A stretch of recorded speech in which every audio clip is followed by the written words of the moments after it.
বাংলাদেশের ওপর ভারতের দাদাগিরি বন্ধ করে সহযোগিতা চেয়েছেন বিএনপির মহাসচিব মির্জা ফখরুল ইসলাম আলমগীর। সকালে চাঁপাইনবাবগঞ্জে মহানন্দা নদীর উপর দিয়ে রাবার ড্যাম পরিদর্শন শেষে এই আহ্বান জানান তিনি। বলেন, প্রত্যেক দেশ তার নিজের স্বার্থ দেখবে, এটাই স্বাভাবিক। তবে নির্বাচিত সরকার না থাকলে দাবি আদায় সম্ভব হয় না বলেও জানান মির্জা ফখরুল। এ সময় বিএনপি রাষ্ট্র ক্ষমতায় আসলে পানি বন্টনকে গুরুত্ব দেবে বলেও জানান দলটির মহাসচিব।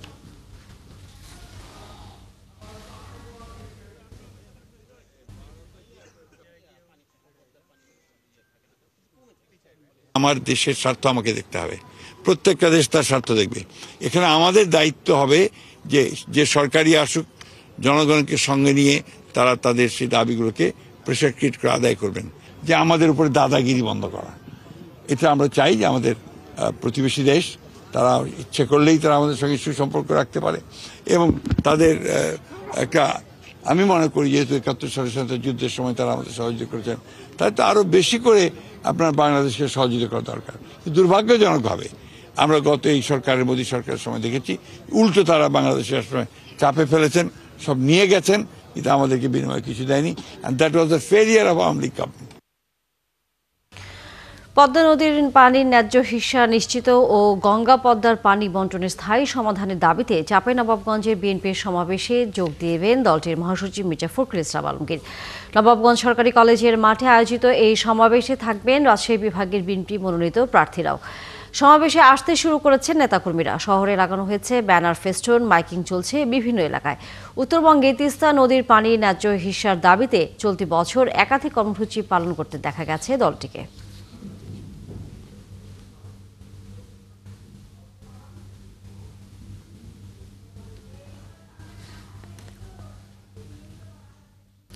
চাঁপাইনবাবগঞ্জে বিএনপির সমাবেশে যোগ দেবেন মহাসচিব মির্জা ফখরুল ইসলাম আলমগীর। সেখানে আছেন আমাদের সহকর্মী শফিকুল হক, আমরা যুক্ত হচ্ছি তার সাথে।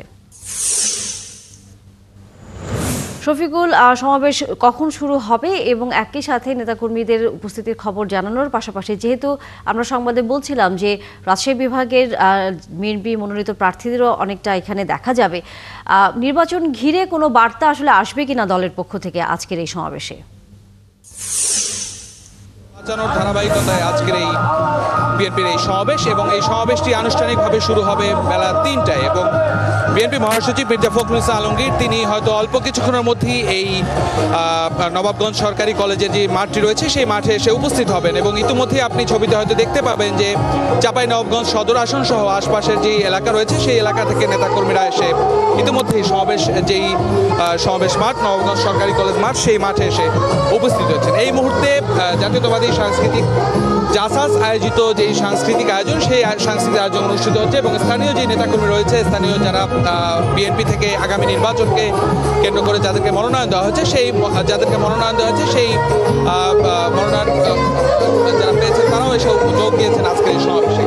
অল্প কিছুক্ষণের মধ্যে বিএনপি মহাসচিব মির্জা ফখরুল ইসলাম আলমগীর এখানে আসবেন এবং এর আগে আপনাকে বলে রাখি, সকালে বিএনপি মহাসচিব মির্জা ফখরুল আলমগীর চাঁপাইনবাবগঞ্জে এসে মহানন্দার পারে একটি রাবার ড্যাম যেখানে স্থাপন করা হয়েছে সেটি পরিদর্শন করেছেন এবং সেখানে সাংবাদিকদের সাথে কথা বলেছিলেন। তিনি যেমনটি বলেছিলেন যে ভারতের সবার আগে দাদাগিরি বন্ধ করতে হবে বাংলাদেশের উপর, কারণ তারা, আপনি জানেন, অতীতে বিভিন্ন সময় বাংলাদেশের উপরে তারা যে খবরদারি চালিয়েছে বিগত আওয়ামী লীগ সরকার ক্ষমতা থাকাকালীন সময়, সেই অবস্থার পরিবর্তন হয়েছে। আওয়ামী লীগ বাংলাদেশ থেকে পালিয়ে গিয়েছে। বর্তমানে যে অবস্থা, তাতে বাংলাদেশের সাথে প্রতিবেশী দেশের যে সম্পর্ক সেটি হতে হবে বন্ধুসুলভ আচরণ এবং সমতার ভিত্তিতে এবং এই পদ্মার যেই ন্যায্য পানির যেই হিস্যা, সেই হিস্যার দাবি কিন্তু দীর্ঘদিনের এবং ইতিমধ্যে চাঁপাইনবাবগঞ্জে এর আগেও বেশ কয়েকটি সমাবেশ অনুষ্ঠিত হয়েছে। তারই ধারাবাহিকতায় আজকের এই বিশাল গণসমাবেশ, বিশেষ করে এই চাঁপাইনবাবগঞ্জ সহ আশপাশের যে এলাকার মানুষ, তাদেরকে এই পানির যে ন্যায্য হিস্যার দাবিতে যে আন্দোলন চলছে সেই আন্দোলনে সম্পৃক্ত করার লক্ষ্যেই মূলত আজকের এই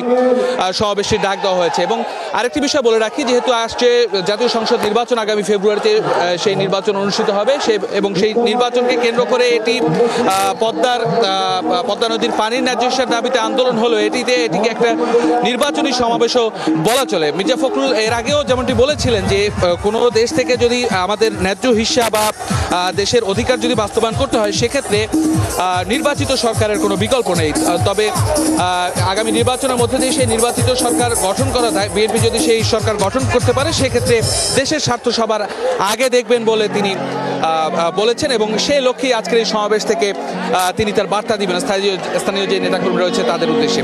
এবং এই গঙ্গার যে পানি চুক্তি রয়েছে ভারতের সাথে, সেই পানি চুক্তিতে আগামী জুন নাগাদ শেষ হতে যাচ্ছে এবং সেই পানি চুক্তি শেষ হলে আগামীতে বিএনপি ক্ষমতায় এসে কী ধরনের তাদের সাথে চুক্তিটি করবে সেসব বিষয় নিয়ে আজকের এই সমাবেশ থেকে তিনি বার্তা দিতে পারেন। তো আমরা রয়েছি সমাবেশের স্থলে, অল্প কিছুর মধ্যে হয়তো বিএনপি মহাসচিব মির্জা ফখরুল আলমগীর এখানে এসে উপস্থিত হবেন এবং নেতাকর্মীরা কিন্তু ধীরে ধীরে ছোট ছোট মিছিল নিয়ে এই নগর সরকারি কলেজ মাঠের যেই সমাবেশ স্থল সেখানে সে উপস্থিত হচ্ছেন। তো আমরা রয়েছি সমাবেশ স্থলে, তা নিয়ে সমাবেশ শুরু হলে হয়তো আনুষ্ঠানিকভাবে আরো বিস্তারিত তখন এখান থেকে নিশ্চয়ই ফিরবো আমরা তখন শফিকুল হক আপনার কাছে সমাবেশের খবর জানবার জন্য।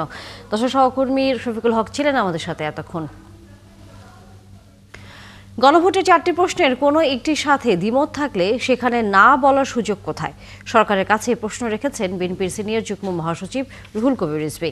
তিনি বলেন, গণভোটের উদ্দেশ্যেই যদি মানুষ বুঝতে না পারে এই ভোট দিয়ে লাভ হবে না। দুপুরে রাজধানীর শ্যামলীতে বিএনপির ভারপ্রাপ্ত চেয়ারম্যান তারেক রহমানের পক্ষ থেকে অসুস্থ বেতার শিল্পী আফরোজা নিজামীকে আর্থিক সহায়তা দিয়ে তিনি এসব কথা বলেন। রিজভীর অভিযোগ, ভারত থেকে আসা বিপুল অর্থে দেশে নাশকতা তৈরির চেষ্টা করছে আওয়ামী লীগ। তিনি বলেন, শেখ হাসিনার বিচারের বিষয়টি আদালতের, কিন্তু মানুষ হত্যার সুষ্ঠু বিচার চায়।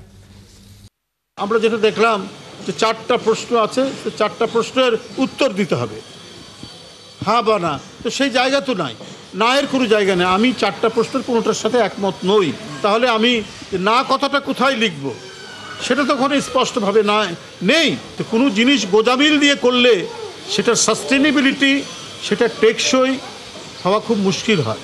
যে কাজ করতে হবে সেই কাজটা যেন একেবারে যথাযথ এবং মজবুত হয়। ক্ষমতায় গেলে রাষ্ট্র পরিচালনার মূলনীতি আল্লাহর উপর আস্থা ও বিশ্বাস পুনর্বহালের কথা বললেন বিএনপির স্থায়ী কমিটির সদস্য সালাউদ্দিন আহমেদ। দুপুরে ঢাকার সোহরাওয়ার্দী উদ্যানে আয়োজিত আন্তর্জাতিক খতমে নবুয়ত মহাসম্মেলনে এই মন্তব্য করেন। এ সময় সালাউদ্দিন আহমেদ বলেন, খতমে নবুয়ত সংরক্ষণ পরিষদের সকল দাবি দাওয়া মেনে সংসদে গিয়ে ঐক্যবদ্ধভাবে সিদ্ধান্ত নেওয়া হবে।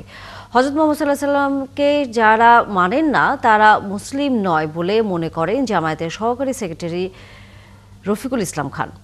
সকাল 9টায় শুরু হয় এই ধর্মীয় সমাবেশ। এই সম্মেলনকে কেন্দ্র করে সোহরাওয়ার্দী উদ্যানের আশেপাশে নিরাপত্তা জোরদার করা হয়েছে।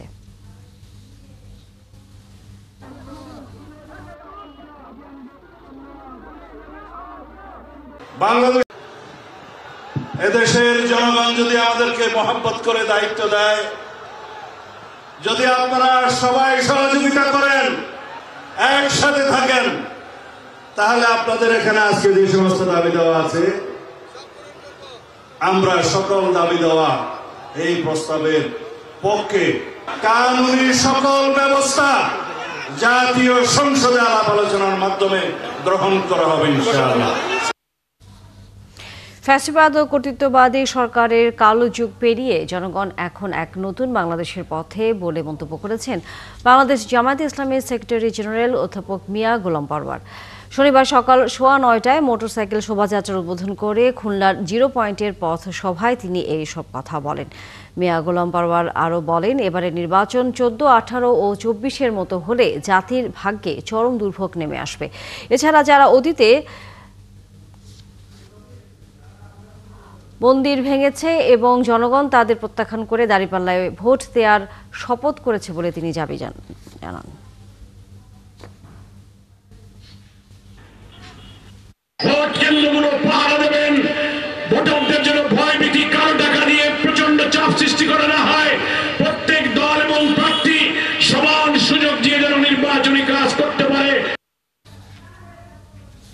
পলিথিনের শপিং ব্যাগ ব্যবহার বন্ধ করতে অন্তর্বর্তী সরকার ব্যর্থ হলে ক্ষতি হবে জনগণের বলে মন্তব্য করেন পরিবেশ, বন ও জলবায়ু পরিবর্তন উপদেষ্টা সৈয়দ রেজওয়ানা হাসান। রাজধানীর কেরানীগঞ্জের আটিবাজার এলাকায় দাঁড়িপাড়ার খাস পুকুর ও জলাশয় সংস্কার, উন্নয়ন ও পরিবেশ সংরক্ষণ প্রকল্পের উদ্বোধনী অনুষ্ঠানে তিনি কথা বলেন। সরকারের হাতে কম সময় উল্লেখ করে প্রকল্পের মেয়াদ দ্রুত শেষ করার তাগিদ দেন সৈয়দ রেজওয়ানা হাসান। পাটের ব্যাগ ব্যবহারের অভ্যাস করে তুলতে না পারলে মানব জীবন হুমকির মধ্যে পড়বে বলে সতর্ক করেন উপদেষ্টা। খালেদা রেজওয়ানা হাসান মাননীয় খুঁজে বের করলেন। খতিয়ানভুক্ত পুকুরের সংখ্যা 1 সহকর্মীবৃন্দ সামনে আছেন, সুধীবৃন্দ কর্মকর্তা আছেন দায়িত্বপ্রাপ্ত, সেই ইউএনওকে বলেন তিনি একটা বিস্তারিত প্রতিবেদন সিএস ম্যাপ আরএস ম্যাপ ধরে আমাদের মন্ত্রণালয়ে পাঠিয়ে দিক। এটা পাঠাতে হবে পানি সম্পদ মন্ত্রণালয়ে, পরিবেশেও পাঠিয়ে রাখেন। আমি দেখব যে আমি কতটুকু আসলে কাজটা এগিয়ে দিয়ে যেতে পারি। যে পলিথিন শপিং ব্যাগ বন্ধে আপনি যে অভিযান শুরু করেছিলেন এটা কি সফল না ব্যর্থ বলেন, যেন আমি ব্যর্থ হলে অন্যরা জিতে যাবে, সেটার কিন্তু কোনো সুযোগ নাই। যদি পলিথিন শপিং ব্যাগ বন্ধ করতে আমরা ব্যর্থ হই, আপনার জিতে যাওয়ার কোনো সুযোগ আছে? প্যারাসিটামলকে বলা হয় গরিবের ওষুধ কিংবা সকল ব্যথা নিরাময়ের নাম। আমরা নিত্য অভ্যস্ততায় প্যারাসিটামল তো খাচ্ছি। আমাদের জীবনে প্যারাসিটামল ব্যবহারের মাত্রা আর গতি প্রকৃতির বিষয়ে জানবো সহকর্মী ফারহানা ন্যান্সির কাছে। মাথা ব্যথা, হাত পা ব্যথা, 2 বেলা প্যারাসিটামল, কিংবা শরীরটা একটু ম্যাজম্যাজ করছে অথবা শীত শীত লাগছে, 2 বেলা প্যারাসিটামল। ঘাড়ে ব্যথা, কোমরে ব্যথা, সকল ব্যথার একটাই সমাধান, প্যারাসিটামল। কিন্তু দর্শক, আপনারা কি জানেন যে এই প্যারাসিটামল আমরা কতটুকু খাবো, কখন খাবো, একজনের জন্য কি পরিমাণ প্যারাসিটামল নিরাপদ, কিংবা এই প্যারাসিটামল দীর্ঘমেয়াদে খেলে কতটুকু ক্ষতি হতে পারে?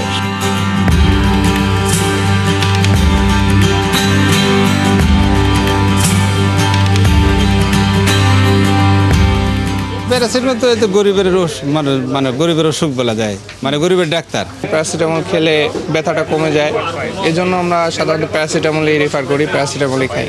লো মাত্রার কতগুলো আছে, কিডনিতে এফেক্ট করে না, এইগুলো যে ব্যথাটা আমরা সহ্য করতে পারি না তখন আমরা আসলে না পায় এক্সট্রা বা প্যারাসিটামল এই ওষুধটা খেয়ে থাকি। বেশি খাইলে যে কি হয় এটা আমাদের জানা নেই।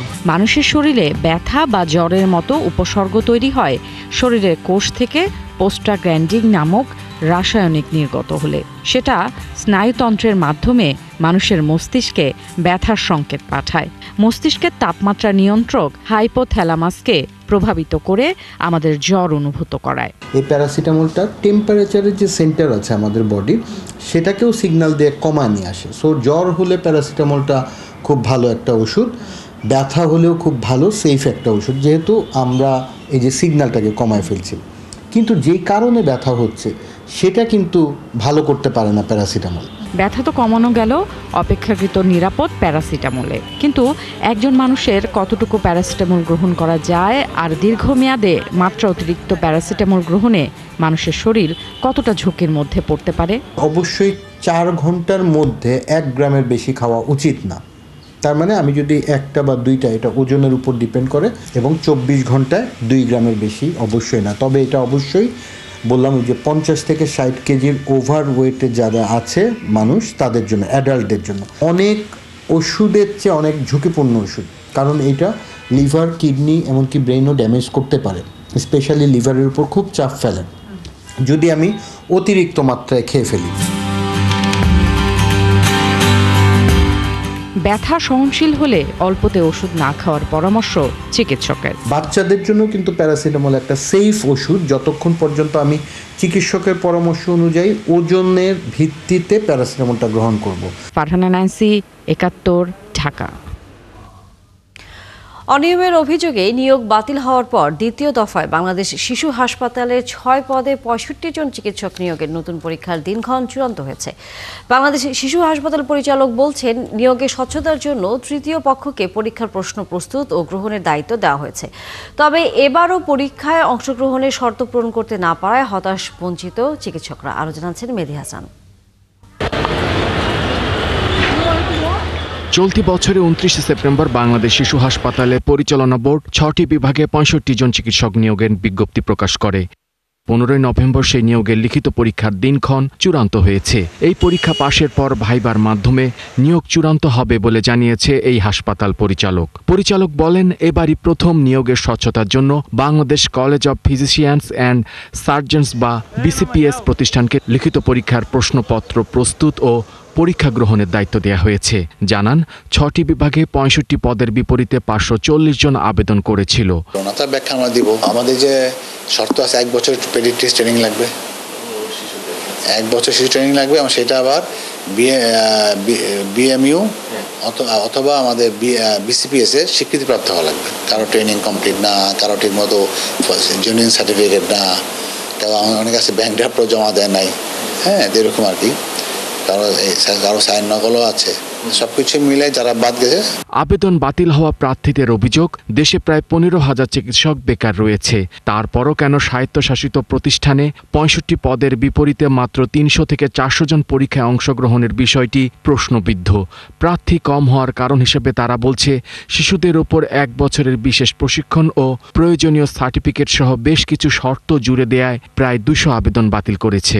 আমাদের এই গোটা নিয়োগ প্রক্রিয়া নিয়েই সংশয়, যেখানে তারা গতবারের মতনই কোনো কিছু একটা করতেছে বা কোনো কিছু একটা অশুভ শক্তি পেছন থেকে কাজ করতেছে। না হলে আমরা অ্যাডমিট কার্ড কেন পাবো না? তাদের সমস্ত ক্রাইটেরিয়া আমরা ফুল করছি। তারা এক্সপিরিয়েন্স চেয়েছে, আমরা দিয়েছি। আমরা তো এমবিবিএস ডাক্তার, আমাদের বিএমডিসি আছে, আমাদের তো বাকি সব কিছু আছেই, এসএসসি এইচএসসি এগুলো তো আছেই। আমরা বাংলাদেশের নাগরিক, আমরা কেন অ্যাডমিট কার্ড পাবো না? যোগ্যতা অনুযায়ী যদি আমরা চেষ্টা করার সুযোগটা না দেয়, তাহলে তো এর থেকে দুঃখজনক কিছু হয় না এই পরিবর্তনের সময়। এর আগে একই বছরের শুরুতে এই প্রতিষ্ঠানে 65 জন চিকিৎসককে নিয়োগ দেওয়া হয়েছিল। অভিযোগ ছিল, সেই নিয়োগে কোনো লিখিত বা মৌখিক পরীক্ষা হয়নি, এমনকি নিয়োগ সংক্রান্ত বিজ্ঞপ্তি ও সংবাদপত্রে প্রকাশ করা হয়নি। শুধুমাত্র হাসপাতালের নোটিশ বোর্ডে একটি সীমিত সময়ের জন্য বিজ্ঞপ্তি টাঙানো হয়। এতে স্বচ্ছতা ও প্রতিযোগিতার ঘাটতি দেখা দেয় বলে অভিযোগে সেই নিয়োগ বাতিল করেছিল স্বাস্থ্য মন্ত্রণালয়। মেহেদী হাসান, 71, ঢাকা। গ্রামের মানুষের কাছে বিদ্যুৎ পৌঁছে দেওয়ার সবচেয়ে বড় প্রতিষ্ঠান পল্লী বিদ্যুৎ, যার গ্রাহক সংখ্যা প্রায় 4 কোটি। সাধারণ মানুষের ভরসায় সেই পল্লী বিদ্যুৎ সমিতিগুলো নিয়ন্ত্রণ করে পল্লী বিদ্যুতায়ন বোর্ড। আবার বোর্ডের একাধিক কর্মকর্তার নিজস্ব ঠিকাদারি প্রতিষ্ঠান বা পরিবারের মাধ্যমে কোটি টাকা টেন্ডারে প্রভাব খাটানোর অভিযোগ উঠেছে। নিম্নমানের যন্ত্রপাতি সরবরাহ, স্বজনপ্রীতি ও স্বার্থের দ্বন্দ্বে বিদ্যুৎ সেবার মান ব্যাহত হচ্ছে। সবুজ মাহমুদের ধারাবাহিক প্রতিবেদনের দ্বিতীয় পর্ব আজ।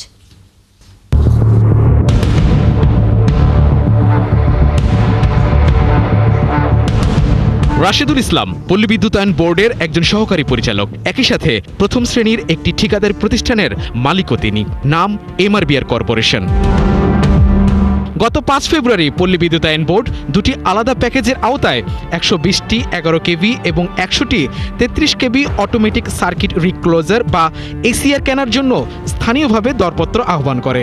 একটিতে 15 কোটি এবং আরেকটিতে প্রায় 18 কোটি টাকা বিড করে সর্বনিম্ন দরদাতা হয় আরবি কর্মকর্তা রাশেদুল হাসানের প্রতিষ্ঠান এমআরবিআর কর্পোরেশন। কর্মকর্তা হয়েও কিভাবে ঠিকাদারি প্রতিষ্ঠানের মালিক হলেন রাশেদুল হাসান? ব্যবসা তো অবৈধ কিছু না, হ্যাঁ আমার চাকরি না, আমি কি করব?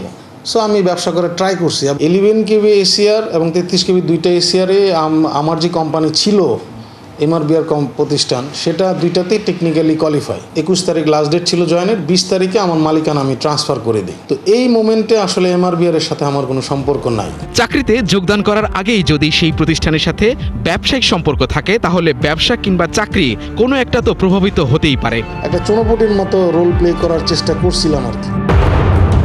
কিন্তু প্রশ্ন হলো, যার প্রতিষ্ঠান প্রায় 30 কোটি টাকার কাজ করার সামর্থ্য রাখে, সে কেন 22,000 টাকা স্কেলের সরকারি চাকরি করবে? আমাদের কাছে যে অভিযোগ, সেই অভিযোগটা বললাম। এবার পল্লী বিদ্যুতায়ন বোর্ডের আরও এক কর্মকর্তার সাথে পরিচিত হই। নাম জিয়াউল ইসলাম, আরবির এনার্জি অডিট ও ট্রাফিক কার্যালয়ের তত্ত্বাবধায়ক প্রকৌশলী। 2003 সাল থেকে বোর্ডে কাজ করছেন। তার সহধর্মিণী নাজিয়া খানম এসকিউ গ্রুপের ডেপুটি ম্যানেজিং ডিরেক্টর হিসেবে কর্মরত। এসকিউ গ্রুপ পল্লী বিদ্যুতায়ন বোর্ডের একটি অন্যতম ঠিকাদার। কয়েক বছর ধরেই মিটার থেকে শুরু করে পল্লী বিদ্যুতের বিভিন্ন যন্ত্রপাতি সরবরাহের শত শত কোটি টাকার টেন্ডার পেয়ে আসছে এসকিউ কোম্পানি। স্বামী জিয়াউল ইসলাম পল্লী বিদ্যুতায়ন বোর্ডের ঊর্ধ্বতন কর্মকর্তা, আর স্ত্রী ঠিকাদারি প্রতিষ্ঠানের।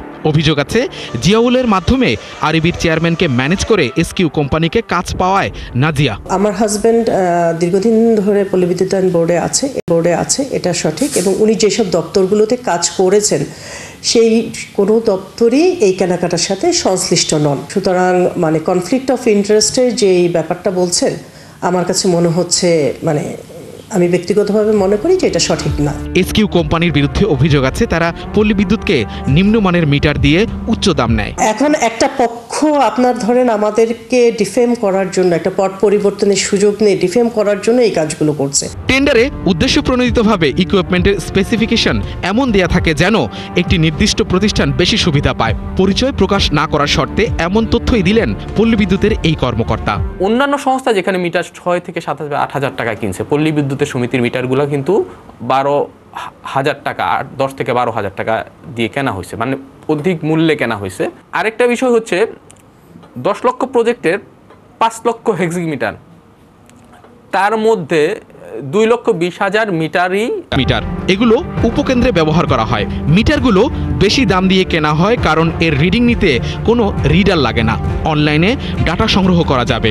কিন্তু কোটি কোটি টাকায় কেনা এগুলোর অনলাইন সিস্টেম অকার্যকর। সিটিপিটি রেটেড মিটার, পল্লী বিদ্যুতের সাবস্টেশনগুলোতে সংযুক্ত এই মিটারগুলো অনলাইনে ডাটা প্রেরণ করার কথা, কিন্তু অভিযোগ হচ্ছে কার্যকর নয় সেই অনলাইন ব্যবস্থাপনা, অথচ কোটি কোটি টাকা খরচ করে পল্লী বিদ্যুতায়ন বোর্ড এই মিটারগুলো কিনেছে। পল্লী বিদ্যুতের মিটার ও যন্ত্রপাতি নিয়ে গ্রাহকদের অভিযোগের শেষ নেই। 22-23 অর্থ বছরে যে সকল মিটার আরবি কিনে বিভিন্ন সমিতিকে দিয়েছে, 1.5 লক্ষ মিটারই নষ্ট হয়ে গেছে, যার অর্থনৈতিক ভ্যালু প্রায় 151 কোটি টাকার মতো। ক্রয় করেছে আরবি, দিয়েছে সমিতিকে, সমিতি তো বাধ্য আমাদেরকে দিতে।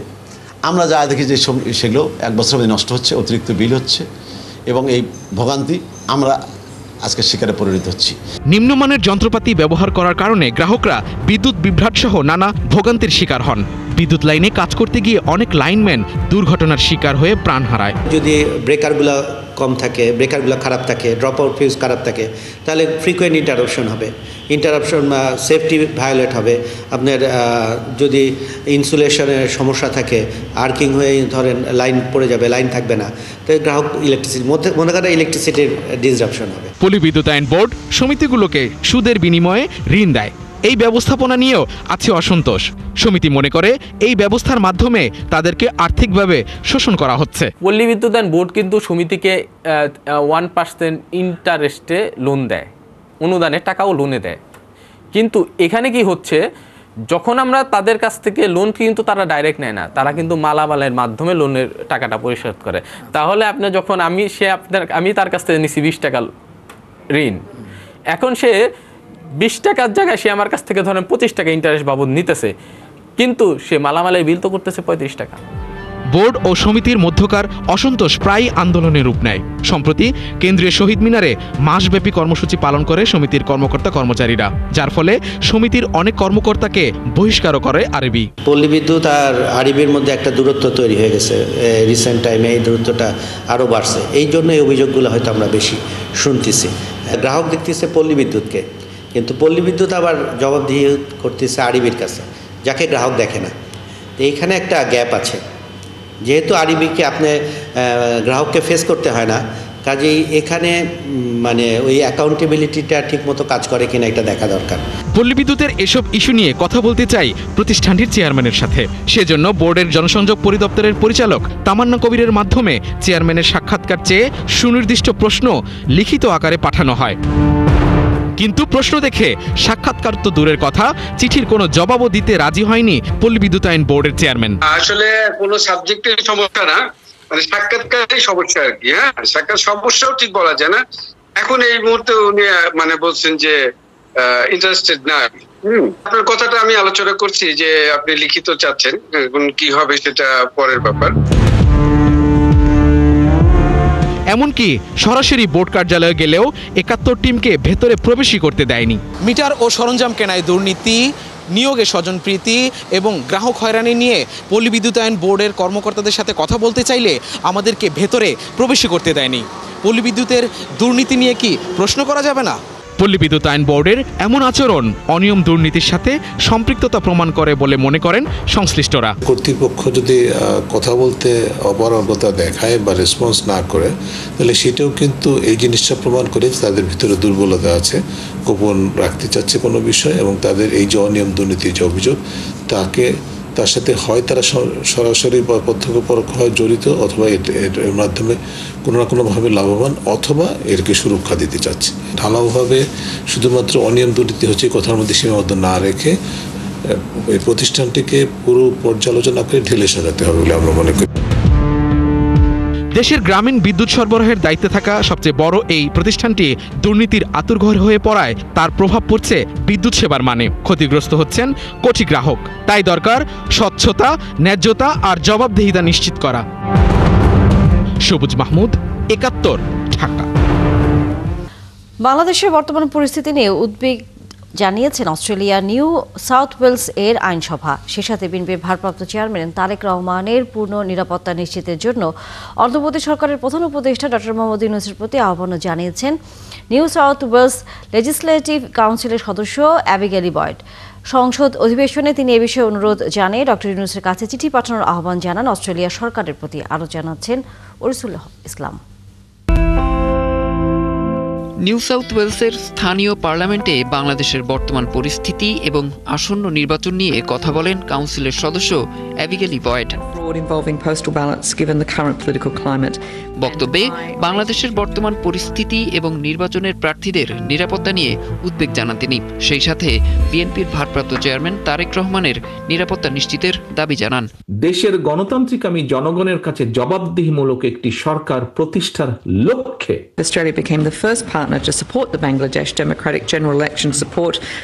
সংসদের পক্ষ থেকে অস্ট্রেলিয়ার সরকারের প্রতি ডক্টর মোহাম্মদ ইউনূসের কাছে চিঠি পাঠানোর আহ্বান জানাচ্ছি, যেন নির্বাচনের আগে প্রার্থীদের পূর্ণ নিরাপত্তা ও চলাফেরার স্বাধীনতা নিশ্চিত করা হয়। বিশেষ করে বিএনপির ভারপ্রাপ্ত চেয়ারম্যান তারেক রহমানের নিরাপত্তা যেন নিশ্চিত করা হয় তার উপর জোর দেওয়া উচিত। Mr. Tariq Rahman, acting chairman of the Bangladesh Nationalist Party, BNP. সম্প্রতি চট্টগ্রামে বিএনপি প্রার্থীর উপর হামলা নিয়েও উদ্বেগ জানান অস্ট্রেলিয়ার নিউ সাউথ ওয়েলসের লেজিসলেটিভ কাউন্সিলের এই সদস্য। এছাড়াও সুষ্ঠু নির্বাচন অনুষ্ঠান করা এবং কেউ যেন নির্বাচন বানচাল করতে না পারে সেদিকে সজাগ দৃষ্টি রাখতে বাংলাদেশ সরকারের প্রতি আহ্বান জানানোর জন্য অস্ট্রেলিয়া সরকারকে অনুরোধ করেন অ্যাবিগেলি বয়েড। ওরিসুল ইসলাম, ৭১। দীর্ঘ প্রতীক্ষার অবসান ঘটিয়ে চট্টগ্রাম পতেঙ্গার লালদিয়ার চরে নতুন কন্টেইনার টার্মিনাল নির্মাণ করছে বন্দর কর্তৃপক্ষ। এর অংশ হিসেবে বিশ্বখ্যাত শিপিং প্রতিষ্ঠান মার্কস লাইনের সাথে ৩০ বছরের চুক্তি করতে যাচ্ছে বন্দর কর্তৃপক্ষ। জহিরুল ইসলামের ক্যামেরায় সাইফুল শিল্পীর প্রতিবেদন। বঙ্গোপসাগরের কোল ঘেঁষে চট্টগ্রাম নগরীর কর্ণফুলী নদী তীরে লালদিয়ার চরের অবস্থান। দীর্ঘ ৫ দশকের বেশি সময় ধরে চট্টগ্রাম বন্দর আধুনিকায়নে লালদিয়ার চরে একটি পূর্ণাঙ্গ ও স্বতন্ত্র কন্টেইনার টার্মিনাল নির্মাণের চেষ্টা করছিল সরকার। কিন্তু এই বিশাল এলাকা জুড়ে বসবাস করা কয়েক হাজার অবৈধ দখলদার মুক্ত করা সহ নানান আইনি জটিলতায় তা বারবার পিছিয়ে যায়। তবে এবার সব জটিলতার অবসান ঘটিয়ে নতুন কন্টেইনার টার্মিনাল নির্মাণের জন্য মার্কস লাইনের সাথে চুক্তি করতে যাচ্ছে চট্টগ্রাম বন্দর কর্তৃপক্ষ। লালদিয়ার চরের টার্মিনাল এটা আমাদের বন্দরের সক্ষমতা বাড়াবে। এখানে 3টা টার্মিনাল একসাথে যখন অপারেট হবে তখন প্রায় 0.9 মিলিয়ন কন্টেইনার এখানে হ্যান্ডলিং তারা করতে পারবে। তো এটা বন্দরের যে কন্টিনিউয়াস যে প্রবৃদ্ধি হচ্ছে সেটাকে সামাল দেওয়ার জন্য আমাদের এই সক্ষমতা বৃদ্ধি হবে এবং লালদিয়া চর এখানে একটা অন্যরকম একটা ভূমিকা রাখবে।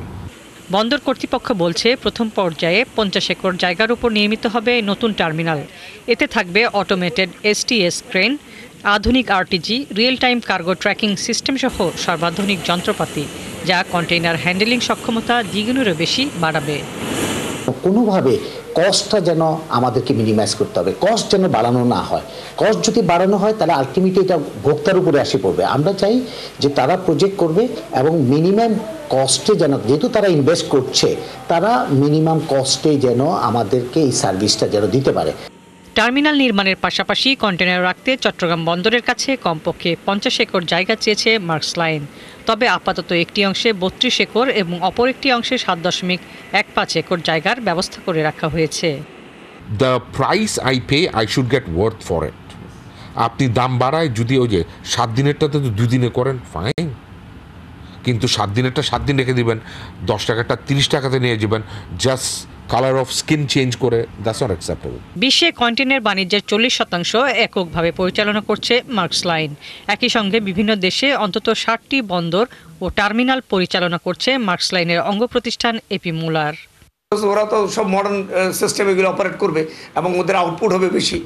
ওরা দেখা যাবে সিঙ্গাপুরের মতো প্রতি মিনিটে একটা করে কন্টেনার লোড এন্ড অফলোড করতেছে এবং অটোমেটিক মেকানিজম, এই সিস্টেম, অটোমেটিক ইন্টেলিজেন্স ওরা হয়তো ওই মেশিনারিগুলির মধ্যে ইনপুট দেবে এবং ইট উইল বি মোর ফাস্টার। বন্দর কর্তৃপক্ষ আরও জানায় 2029 সালে নির্মাণ কাজ শেষ হওয়ার পর 2030 সালের মধ্যে পূর্ণাঙ্গ অপারেশনে যাবে লালদিয়ার চরের এই টার্মিনাল। এটি হবে বাংলাদেশের শিপিং খাতে সর্ববৃহৎ বিদেশি বিনিয়োগ। হাসিবা আলী বর্ণা, 71। নির্বাচনের আগে নানা প্রতিশ্রুতি দিলেও ভোট শেষে সেসব বাস্তবায়ন তো দূরের কথা, জনপ্রতিনিধিদের দেখা মেলায় ভার, এমন অভিযোগ রাজশাহীর বরেন্দ্র অঞ্চলের আদিবাসী নারীদের। তাই আসছে নির্বাচনে তারা এমন একজন প্রতিনিধি বেছে নিতে চান যিনি কোনো বৈষম্য ছাড়া ক্ষুদ্র জাতিসত্তার নারীদের উন্নয়নে কাজ করবেন, পাশাপাশি ভূমিকা রাখবেন নিরাপত্তা, ন্যায্য মজুরি ও নারী শিক্ষা উন্নয়নে। রাশিদুল হক টুসুর প্রতিবেদন। ভোরের আলো ফুটেছে তানোর উপজেলার চান্দুরিয়া গ্রামে। কারো মাথায় মাথল, কারো হাতে কাস্তি, আবার কেউ বা সন্তান নিয়ে জমির আইল ধরে চলেছেন ফসলের ক্ষেত পরিচর্যায়। আদিবাসী পাড়ার নারীদের দিনগুলো শুরু হয় এভাবেই। পুরুষদের সাথে রীতিমতো পাল্লা দিয়ে দিনভর মাঠে কাজ করেন এই নারীরা। কাজে যাওয়া আসার পথে পাড়ি দিতে হয় নানান হয়রানি, সাথে রয়েছে মজুরি বৈষম্য। তাদের অভিযোগ, প্রতি নির্বাচনের আগে এসব সমস্যা সমাধানের প্রতিশ্রুতি দিলেও নির্বাচিত হবার পর তাদের কথা আর মনে রাখেন না জনপ্রতিনিধিরা। ভোটের আগে হয় হাত বুলাই দেয় গায়ে যে ভোট দিও দিদি, এটি দিব সেটা দিব, কিন্তু পরে আর কোনো কিছু পাই না, ওদের দেখাও পাই না। আমরা সালাম দিলে সালামও নেয় না। ভোট দেন, ভবিষ্যতে আমরা ভালো কিছু করবো, আপনাদের কথা রাখবো, আমাদের কথা রাখেন, তাই বলে যে ভোট দেন এরকম বলে, কিন্তু দেখা যায় আমাদের সাথে তো দেখা হয় না দাদা, ওরা আমাদের খোঁজখবর নেয় না যে আসলে দিদিরা কেমন আছে। শুধু মাঠের কাজ নয়, গবাদি পশুপালন সহ গৃহস্থালী কাজেও পুরোদমে শ্রম দেন আদিবাসী নারীরা। বরেন্দ্র অঞ্চলের পানির সমস্যা দূর করা, দোরগোড়ায় শিক্ষা লাভের সুযোগ, স্বাস্থ্য সেবা সহ নারীবান্ধব কর্মপরিবেশ সৃষ্টি করে ক্ষুদ্র জনগোষ্ঠীর নারীদের এগিয়ে নেবে। আসছে নির্বাচনে নির্বাচিত প্রতিনিধিদের প্রতি এমন প্রত্যাশা তাদের। স্কুল গ্রামের মধ্যে হয়, বাচ্চাগুলো যেন পড়াশোনা ভালোভাবে শিখতে পারে। আমরা যেটুক শিক্ষিত হতে পারেছি, আমাদের বাচ্চাগুলো যেন আরও বেশি শিক্ষিত হতে পারে, সমাজের জন্য খাপ খাপিয়ে চলতে পারে। একটা মোটরে মনে করেন যে 11টা পরিবার যদি একসাথে আমরা ব্যবহার করি, তাহলে মনে করেন যে একজনকে দাঁড়ায় থাকতে হয়, একজনের হওয়ার পর আরেকজন মনে করেন যে লাইন দিতে হয়। এখন যদি সেরকম হয়, মোটরের অবশ্যই দরকার আছে। আমরা সবাই মাঠে কাজ করি, মহিলা পুরুষ উভয়, কিন্তু আমরা মহিলারা সবসময় মজুরি কম পাই।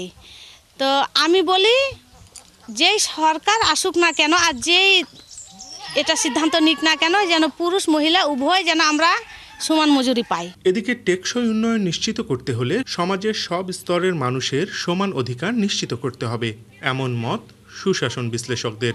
রাষ্ট্র পরিচালনার দায়িত্বে যারাই আসুক না কেন, তারা যদি একটি সম অধিকারের চিন্তা যদি না করে, তারা যদি সকলকে যদি একই ধারায় যদি নিয়ে যেতে না পারে, তাহলে কিন্তু আমাদের যে টেকসই উন্নয়নের লক্ষ্যের কথা বলছি, যে কাউকে পিছিয়ে রেখে উন্নয়ন না, এটি আসলেই কোনোভাবেই সম্ভব না। নির্বাচন অফিসের তথ্য মতে রাজশাহী জেলার মোট ভোটার সংখ্যা 22,63,964 জন। এর মধ্যে পুরুষ ভোটার 11,23,904 জন, নারী ভোটার 11,40,035 জন এবং 25 জন রয়েছেন তৃতীয় লিঙ্গের ভোটার। রাশিদুল হক রুশো, 71, রাজশাহী। কোনো নৌকার মাঝি 50 জন, কোনোটাতে আরও বেশি। কারো দৈর্ঘ্য 100 হাত, কারো বা 90। এমন ভিন্ন ধর্মী নৌকা ও মাঝিদের নিয়ে প্রায় 30 বছর ধরে ধলেশ্বরী নদীতে হয়ে গেল নৌকা বাইচ প্রতিযোগিতা, যা দেখতে জড়ো হয়েছিলেন লক্ষাধিক মানুষ। যেন গণমানুষের অংশগ্রহণের মধ্য দিয়ে নতুনভাবে প্রাণ ফিরে পেল বাংলাদেশের হারানো ঐতিহ্য।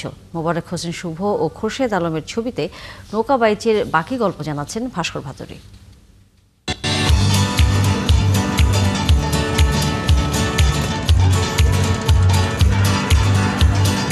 বাজ পাখির ক্ষিপ্রতা না থাকলে নাকি নৌকা বাইচে জয়ী হওয়া যায় না। এই প্রবাদকে সত্য প্রমাণ করতেই ধলেশ্বরীতে নৌকার মাঝিদের এমন লড়াই। প্রতিটি নৌকায় মাঝি আছে 50 জন করে, সাথে রয়েছে ওস্তাদ ও দলনেতা। কেউ আল্লাহকে ডেকে, কেউ বা গান গেয়ে দলের সদস্যদের উজ্জীবিত করছে। সকলেরই লক্ষ্য প্রথম হওয়া। প্রায় 30 বছর পর ধলেশ্বরী নদীতে হলো নৌকা বাইচ, যেখানে অংশ নেয় 6টি দল। এই প্রতিযোগিতা দেখতে নদীর দুই পারে জড়ো হয় লক্ষাধিক মানুষ, যার মাঝে মুন্সিগঞ্জ, মানিকগঞ্জ এবং সাভার অঞ্চলের মানুষই বেশি। অনেক জায়গায় নৌকা বাইচ হয়েছে, কিন্তু এই জায়গাটা প্লেসটা খুব সুন্দর। যখন নাকি 3-4টা ফার্স্ট সেকেন্ড টানার পরে একত্র করে আবার ফিরে টান দিয়ে ফার্স্ট সেকেন্ড চাষি করো। এগুলো তো ভালোই দেখলাম, সুন্দর বাইসেছে, ভালো নৌকা সুন্দর টান দিছে, কিভাবে 2টা করে নৌকা টান দিছে, তার মধ্যে কি অল্প অল্প আগে পাচ্ছে। বাইচে অংশ নেয়া প্রতিটি নৌকার দৈর্ঘ্য অন্তত 90 হাত। তৈরি করা হয় বিশেষ ধরনের বৈঠা। শহরের মানুষ যখন ফুটবল কিংবা ক্রিকেটের স্কোর মোবাইল কিংবা টেলিভিশনের পর্দায় দেখে ব্যস্ত, তখন গ্রামের মানুষ তাদের সময় পার করছে নদীর মাঝে নৌকাবাইচ দেখে। এই নৌকাবাইচ শুধুমাত্র একটি খেলা নয়, বরং এটি একটি ঐতিহ্যের প্রতীক। একই সাথে বার্তা দিচ্ছে ঐক্যে। প্রায় সমান শক্তিশালী 5টি নৌকাকে পেছনে ফেলে এবারের বাইচে প্রথম হয় শেখ খোকনের নৌকা। আয়োজকদের উৎসাহ না থাকায় এমন ঐতিহ্য হারানোর পথে বলে জানান মাঝিরা। আমাদের নৌকা বস্তলা কোথায় এক্সপ্রেস, ওইটা হচ্ছে 86 হাত। আর আজকে আমরা খোকন ভাইয়ের যে নৌকাটা টানলাম, এটা মনে করেন আমাদের জীবনের এক ফার্স্ট। 4টি মেলায় আমরা ফাইনালে চ্যাম্পিয়ন হয়েছি, বুঝছেন? আমি 11টা বাইচ দিয়েছি, 3টার মধ্যে চ্যাম্পিয়ন হয়েছি আর 9টার মধ্যে সেকেন্ড হয়েছি। আমার এই নৌকাটা 92 হাত, 52 জন মাল্লা, আমার নিয়ে 53 জন। আমরা এই বছরের 3বার চ্যাম্পিয়ন, আজকের 4বার। আমাদের এ পর্যন্ত কেউ হারাতে পারে নাই। ধলেশ্বরীর এই নৌকা বাইচে উৎসাহী মানুষের কারণে বিপদে পড়তে হয় অনেককেই। নৌকা ডুবে যাওয়ার মতো ঘটনাও ঘটে।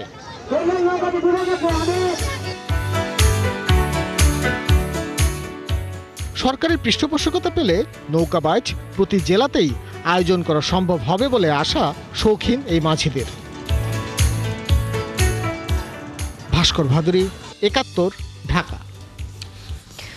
চলছে সংবাদ সংযোগ। সরাসরি সংবাদ অনুষ্ঠান দেখতে থাকুন 71-এর ফেসবুক পেজে এবং সাবস্ক্রাইব করুন 71-এর ইউটিউব চ্যানেল। থাকুন 71-এর সাথে।